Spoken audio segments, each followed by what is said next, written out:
It's not about me, it's about the subject that I photographed. And fortunately, being born on the banks of the Mississippi gave me the right resume to go out and photograph the common man.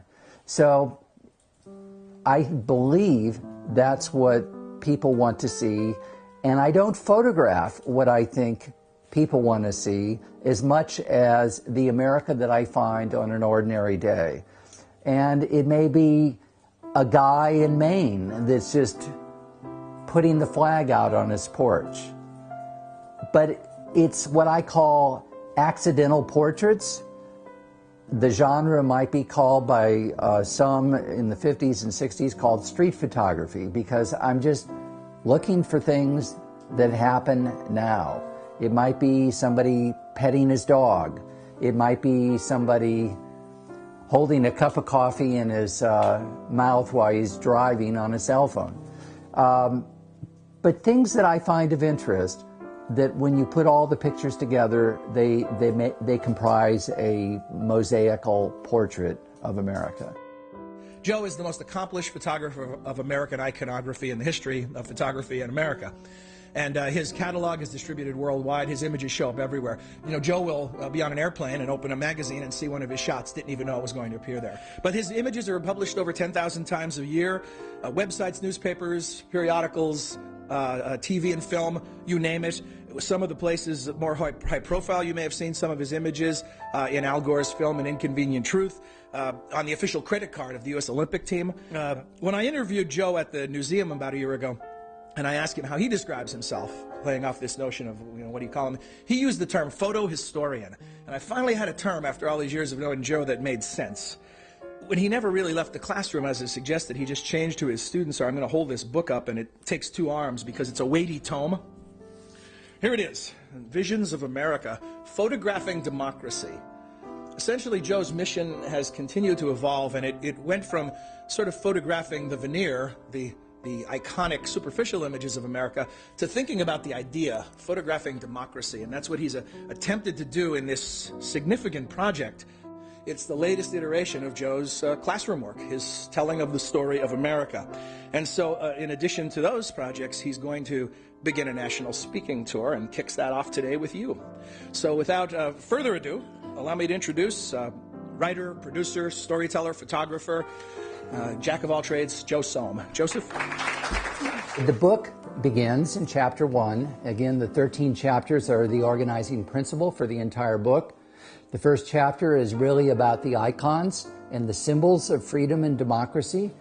And to do that, I basically photographed everything that I believe to be iconic America, or what I call Amer-icons. I also wanted to cover aspects of the American military in all the major branches, including even West Point and Annapolis, which you will see throughout the book. This is a favorite quote of mine from John F. Kennedy. It seems a basic requirement to study the history of our Indian people. America has much to learn about the heritage of our American Indians. And it was just really quite a journey to photograph this chapter on African Americans and begin with a queen and integrate it with Native Americans and then ultimately travel to Africa. So in many ways, this chapter is one of the more special ones in the book from my point of view. From the American Revolution to the Civil War to the Depression to World War II. And believe me, there are reenactors for every era of America's past. And my favorite reenactments were World War II, which I only shot. People see this and they go, "Oh my God, Joe," I said, "where did you get these historical pictures?" And I go, well, the interesting thing is they're not historical. They were taken only 1 year before the book went to press. You can't photograph America without going to all 50 states. So I wanted to capture all 50 of those states in sequence in the book as they came into the Union. 10% of the times that I've gone to photograph a remote state, it was completely surrounded in scaffolding and it was being restored, and I would then have to wait 2 years. One of my favorite facts of When America was born, we were 98% farmers and 2% living in cities. Now, today, in the 21st century, those statistics are precisely reversed. And I thought, how could you shoot America without going to Mayberry, North Carolina? So I went there, and this is the guy that technically it would be Floyd in the barbershop. And so I went in there, and in the background are thousands of postcards from all over the world. And then systematically, I moved my camera across the country to try to shoot each city with its unique footprint that it leaves on the sky. As Thomas Jefferson said, America must build so much and so often. And in our skylines, you can see the future manifest.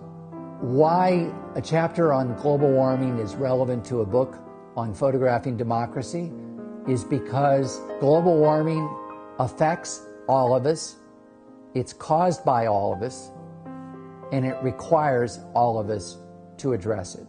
Thomas Jefferson said that may be one of the greatest legacies that we leave behind, that we can, without violence, shift from one viewpoint of the world to another viewpoint of the world. That could be the brilliance of the American political system. If I really wanted to have a portrait of democracy, it could not be told in a single picture. That if each individual picture was considered a dot within this George Seurat painting, a pointillist portrait of democracy would emerge.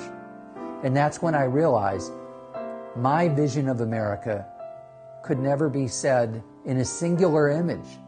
It's really plural. It's visions of America. And it can only be shown as a mosaic portrait. It was never my intention that it be about myself, because I have always felt it's really about we the people, and it's about the subject of the lens. For 30 years, the camera has been my friend, and I've spent most of my time standing behind it in search of the images that comprise my portrait of democracy. But I've looked across our land for images in the big cities, the small towns, the games we play, the farms. But when I really want to find a specific picture that depicts a portrait of democracy, it's then I realize that democracy resides deep within the hearts of we the people. And as such, it is necessary for me to photograph you, we the people, because it's you that this is all about. This is why I did this. And now, if you all smile, I'll take your picture.